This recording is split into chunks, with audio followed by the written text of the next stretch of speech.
ನಮಸ್ಕಾರ ಸ್ನೇಹಿತರೆ, ನಮ್ಮ ನಂಬಿಕೆಗೆ ಸ್ವಾಗತ ಸುಸ್ವಾಗತ. ಸ್ನೇಹಿತರೆ, ಇಡೀ ಭಾರತ ಮೂಲ ಅಂದರೆ ಅದು ಅಯೋಧ್ಯೆ. ಈ ಪುಣ್ಯ ಭೂಮಿಯಲ್ಲಿ ದೇವರೇ ಅವತಾರವೆತ್ತಿದ್ರು. ನಾನಾ ಮಹಾಪುರುಷರು ಜನ್ಮ ತಳೆದು ಇಡೀ ಭೂಮಿಗೆ ಜ್ಞಾನ ಪಸರಿಸಿದ್ದಾರೆ.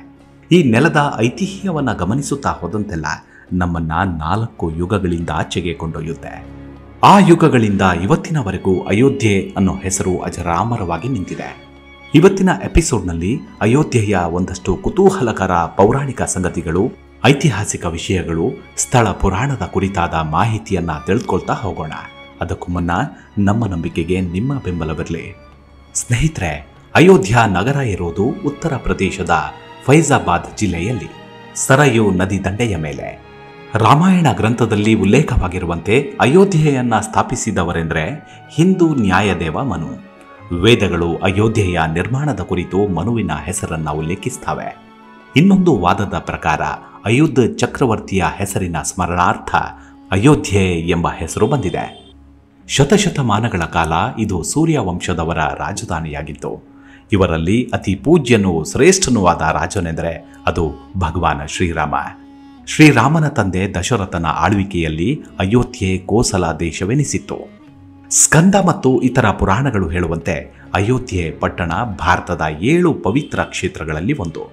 ಗರುಡ ಪುರಾಣದಲ್ಲಿ ಉಲ್ಲೇಖವಾಗಿರುವಂತೆ ಅಯೋಧ್ಯೆ, ಮಥುರಾ, ಹರಿದ್ವಾರ, ಕಾಶಿ, ಕಾಂಚಿ, ಉಜ್ಜಯಿನಿ ಇವು ಭರತ ಖಂಡದ 7 ಪವಿತ್ರ ಕ್ಷೇತ್ರಗಳೆಂದು ಹೇಳಿದೆ. ಮೋಕ್ಷ ಸಿಗಬೇಕೆಂದರೆ ವ್ಯಕ್ತಿ ಈ 7 ಪುಣ್ಯ ಕ್ಷೇತ್ರಗಳಿಗೆ ಒಮ್ಮೆಯಾದರೂ ಭೇಟಿ ನೀಡಬೇಕೆಂಬ ನಂಬಿಕೆ ಇದೆ. ಅಥರ್ವರ್ಣ ವೇದದಲ್ಲಿ ಅಯೋಧ್ಯೆಯನ್ನ ಭಗವಂತನೇ ನಿರ್ಮಿಸಿದ್ದು ಎಂಬ ಪ್ರಸ್ತಾಪವಿದೆ. ಮಹರ್ಷಿ ವಾಲ್ಮೀಕಿ ರಾಮಾಯಣ ಬರೆಯಲು ಆರಂಭಿಸಿದ್ದು ಅಯೋಧ್ಯೆಯಲ್ಲೇ.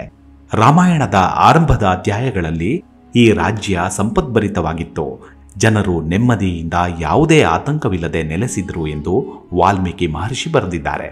ದ್ವಾರಕೆ ಮತ್ತು ಅಯೋಧ್ಯೆಯ ಮೊದಲ ರಾಜ ಇಕ್ಷ್ವಾಕು, ಸತ್ಯಶ್ರೇಷ್ಠ ಹರಿಶ್ಚಂದ್ರ, ಗಂಗೆಯನ್ನ ಭೂಮಿಗೆ ತಂದ ಭಗೀರಥ, ದೊರೆ ರಘು, ಈತನ ಮೊಮ್ಮಗ ದಶರಥ ಮತ್ತು ಈತನ ಮಗ ಶ್ರೀರಾಮ ಇವರೆಲ್ಲ ಅಯೋಧ್ಯೆಯನ್ನಾಳಿದ ಪುರಾಣ ಪ್ರಸಿದ್ಧ ರಾಜರು. ಹಿಂದೂಗಳಿಗೆ ರಾಮಾಯಣ ಪವಿತ್ರ ಗ್ರಂಥವಾಗಿರುವಂತೆ ಇದರಲ್ಲಿನ ಪ್ರಮುಖ ವ್ಯಕ್ತಿಗಳು ಪೂಜನೀಯರೆನ್ನಿಸಿದ್ದಾರೆ. ಅಯೋಧ್ಯೆ ಹಿಂದೂಗಳಿಗೆ ಮಾತ್ರವಲ್ಲ, ಬೌದ್ಧ ಮತ್ತು ಜೈನ ಧರ್ಮೀಯರಿಗೂ ಪವಿತ್ರ ಕ್ಷೇತ್ರವಾಗಿತ್ತು. ಈಗಲೂ ಅತಿ ಪರಮ ಪವಿತ್ರವೆನಿಸಿದೆ. ಅಯೋಧ್ಯೆಗೆ ಒಳಪಟ್ಟಿದ್ದ ಸಾಕೇತ ಕೇಂದ್ರ ಬೌದ್ಧ ಧರ್ಮೀಯರಿಗೆ ಹೆಚ್ಚು ಪುನೀತವೆನಿಸಿತ್ತು. ಗೌತಮ ಬುದ್ಧ ಅಯೋಧ್ಯೆಗೆ 2 ಸಲ ಭೇಟಿ ನೀಡಿದ್ದನೆಂಬ ಪ್ರತೀತಿ ಇದೆ. ಮೌರ್ಯ ಮತ್ತು ಗುಪ್ತರ ಕಾಲದಲ್ಲಿ ಅಯೋಧ್ಯೆಯಲ್ಲಿ ದೇಗುಲಗಳು, ವಿಹಾರಗಳು, ಸ್ಮಾರಕಗಳು ಮತ್ತು ವಿದ್ಯಾಕೇಂದ್ರಗಳು ಸ್ಥಾಪಿಸಲ್ಪಟ್ಟವು. ಗುಪ್ತರ ಆಳ್ವಿಕೆಯಲ್ಲಿ ಅಯೋಧ್ಯೆ ಪ್ರಮುಖ ವ್ಯಾಪಾರ ಕೇಂದ್ರವಾಗಿತ್ತು. ಇನ್ನು ಜೈನ ಧರ್ಮಕ್ಕೆ ಬರೋದಾದರೆ ಇಲ್ಲಿ 5 ತೀರ್ಥಂಕರರು ಜನ್ಮ ತಳೆದ ಬಗ್ಗೆ ಮಾಹಿತಿ ಇದೆ. ಮೊದಲ ತೀರ್ಥಂಕರ ರಿಷಭನಾಥರು ಸೇರಿದಂತೆ ಅಜಿತನಾಥ, ಅಂಬಿನಂದನಾಥ, ಸುಮತಿನಾಥ, ಅನಂತನಾಥರು ಇಲ್ಲಿ ಜನ್ಮ ತಳೆದವರು. ಜೈನ ಧರ್ಮದ ಕೊನೆಯ ತೀರ್ಥಂಕರ ಮಹಾವೀರ ಅಯೋಧ್ಯೆಗೆ ಬಂದಿದ್ದರ ಕುರಿತು ಜೈನ ಆಗಮಗಳಲ್ಲಿ ದಾಖಲೆಗಳಿವೆ. ಇನ್ನು ಇತಿಹಾಸ ಪುಟಗಳನ್ನು ತಿರುವಿದ್ರೆ ಕಾಬೂಲ್ನಲ್ಲಿ ರಾಜ್ಯಾಡಳಿತದಲ್ಲಿದ್ದ ಬಾಬರ್ ಕ್ರಿಸ್ತಶಕ 1525ರಲ್ಲಿ ಭಾರತದ ಮೇಲೆ ದಂಡೆತ್ತಿ ಬಂದ. ಮೊದಲ ಪಾಣಿಪತ್ ಯುದ್ಧದಲ್ಲಿ ಲೋಧಿಯನ್ನ ಸೋಲಿಸಿದ. ಕಣುವ ಯುದ್ಧದಲ್ಲಿ ರಜಪೂತ ದೊರೆ ಇಬ್ರಾಹಿಂ ಚಿತ್ತೋಡಗಡದ ರಾಣಾ ಸಂಗ್ರಾಮ ಸಿಂಹನನ್ನ ಸೋಲಿಸಿ ಉತ್ತರ ಭಾರತದ ಮೇಲೆ ತನ್ನ ಆಧಿಪತ್ಯವನ್ನು ಸ್ಥಾಪಿಸ್ತಾನೆ. 1528ರಲ್ಲಿ ಬಾಬರನ ಸೇನಾಧಿಕಾರಿ ಮೀರ್ ಬಕಿ 1528ರಲ್ಲಿ ಅಯೋಧ್ಯೆಗೆ ಬಂದು ರಾಮ ಮಂದಿರವನ್ನ ನೆಲಸಮಗೊಳಿಸಿ ಬಾಬರಿ ಮಸೀದಿಯನ್ನ ನಿರ್ಮಿಸಿದನೆಂದು ಕೆಲವು ಗ್ರಂಥಗಳಲ್ಲಿದೆ. ಭಗವಾನ್ ಶ್ರೀರಾಮ ಜಲಸಮಾಧಿಯನ್ನ ಹೊಂದಿದ ನಂತರ ಅಯೋಧ್ಯೆ ನಗರವು ಕ್ಷೀಣಿಸಲು ಆರಂಭಿಸಿತು. ಇದನ್ನ ಕಂಡು ಮರುಗಿದ ಶ್ರೀರಾಮನ ಮಗ ಕುಶ ಅಯೋಧ್ಯೆಯನ್ನ ಪುನರ್ನಿರ್ಮಿಸಿದ. ಸೂರ್ಯವಂಶದ ಕೊನೆಯ ರಾಜನಾದ ಮಹಾರಾಜ ಬೃಹದ್ಬಲನು ಅಭಿಮನ್ಯುವಿನ ಕೈಯಲ್ಲಿ ಸಾವನ್ನಪ್ಪುತ್ತಾನೆ. ಇದರ ತರುವಾಯ ರಾಮ ಜನ್ಮ ಭೂಮಿಯ ಬಗ್ಗೆ ಜನರಲ್ಲಿ ಮಾನ್ಯತೆ ಇತ್ತು ಹಾಗೂ ದೇವರ ನಾಮಗಳನ್ನು ಪಠಿಸಲಾಗ್ತಿತ್ತು. ಆದರೆ ಲಭ್ಯವಿರುವ ಪುರಾವೆಗಳ ಪ್ರಕಾರ ಅಯೋಧ್ಯೆ ನಗರವು ದಿನ ಕಳೆದಂತೆ ಮಾನ್ಯತೆ ಕಳೆದುಕೊಳ್ತಾ ಹೋಯಿತು. ಇತಿಹಾಸಕಾರರ ಪ್ರಕಾರ ಅಯೋಧ್ಯೆ ರಾಮ ಮಂದಿರವನ್ನ ಚಕ್ರವರ್ತಿ ವಿಕ್ರಮಾದಿತ್ಯ ನಿರ್ಮಿಸಿದನೆಂದು ಹೇಳಲಾಗುತ್ತೆ.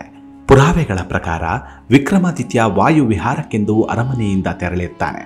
ಈ ನಡುವೆ ಸುತ್ತಾಟದಿಂದ ಬಳಲಿದ ವಿಕ್ರಮಾದಿತ್ಯ ಸರಯೂ ನದಿ ತೀರದ ಮರವೊಂದರ ಕೆಳಗೆ ವಿಶ್ರಾಂತಿಯನ್ನು ಪಡೆಯುತ್ತಿರ್ತಾನೆ. ಆ ಸಂದರ್ಭದಲ್ಲಿ ವಿಕ್ರಮಾದಿತ್ಯ ಅಯೋಧ್ಯೆಯನ್ನು ನೋಡ್ತಾನೆ. ಅಲ್ಲಿ ಕೇವಲ ದಟ್ಟಾರಣ್ಯ ಮಾತ್ರ ಕಾಣಿಸುತ್ತೆ. ನಂತರ ವಿಕ್ರಮಾದಿತ್ಯನು ಆ ಸ್ಥಳದ ಬಗ್ಗೆ ವ್ಯಾಮೋಹಿತನಾಗಿ ಶೋಧವನ್ನು ನಡೆಸಿದಾಗ ಅದು ರಾಮ ಜನ್ಮ ಭೂಮಿ ಎಂಬುದು ಋಷಿಮುನಿಗಳು ಸಂತರಿಂದ ತಿಳಿಯುತ್ತೆ. ಸ್ಥಳದ ಮಹಿಮೆಯನ್ನು ತಿಳಿದ ವಿಕ್ರಮಾದಿತ್ಯ ಭವ್ಯವಾದ ರಾಮ ದೇಗುಲವನ್ನ, ಕೊಳವನ್ನ, ಅರಮನೆಯನ್ನ ಮತ್ತು ಬಾವಿಯನ್ನ ಸೇರಿದಂತೆ ಇನ್ನಿತರ ಅಭಿವೃದ್ಧಿ ಕಾರ್ಯಗಳನ್ನು ಮಾಡ್ತಾನೆ. ರಾಜ ವಿಕ್ರಮಾದಿತ್ಯನ ನಂತರ ಅನೇಕ ರಾಜರುಗಳು, ರಾಜಮನೆತನಗಳು ದೇವಾಲಯವನ್ನು ನೋಡಿಕೊಳ್ತಾರೆ. ಶುಂಗ ರಾಜವಂಶದ ಮೊದಲ ಆಡಳಿತಗಾರ ಪುಷ್ಯಮಿತ್ರನು ರಾಮ ಜನ್ಮಭೂಮಿಯಲ್ಲಿ ನಿರ್ಮಿಸಿದ ದೇವಾಲಯವನ್ನು ನವೀಕರಿಸ್ತಾನೆ. ಪುಷ್ಯಮಿತ್ರನಿಗೆ ಅಯೋಧ್ಯೆಯಲ್ಲಿ ಶಾಸನವೊಂದು ಲಭ್ಯವಾಗುತ್ತೆ. ಇದು ಅಯೋಧ್ಯೆಯ ಗುಪ್ತ ರಾಜವಂಶದ 2ನೇ ಚಂದ್ರಗುಪ್ತನ ರಾಜಧಾನಿಯಾಗಿತ್ತೆಂದು ತಿಳಿಸುತ್ತೆ.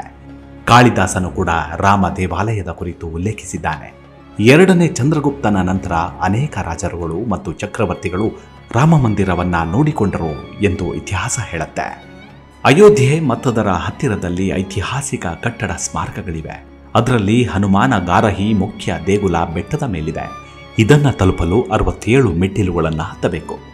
ಔಧನ ನವಾಬ ಈ ದೇಗುಲ ಕಟ್ಟಲು ಭೂಮಿ ನೀಡಿದ್ದನೆಂದು ಇತಿಹಾಸ ಹೇಳುತ್ತೆ.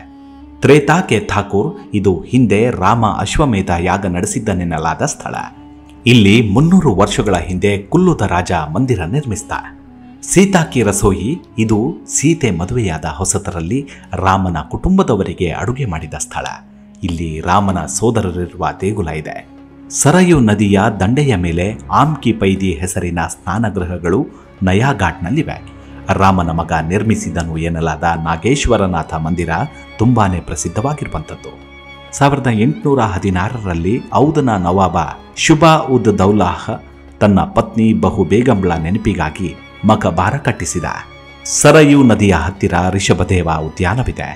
ದೇಶದ ಮೊದಲ ಸ್ವತಂತ್ರ ಸಂಗ್ರಾಮ ನಡೆದ 1857ರ ವೇಳೆ ಅಯೋಧ್ಯೆ ಚಳುವಳಿಗಾರರ ಮುಖ್ಯ ಕೇಂದ್ರವಾಗಿತ್ತು.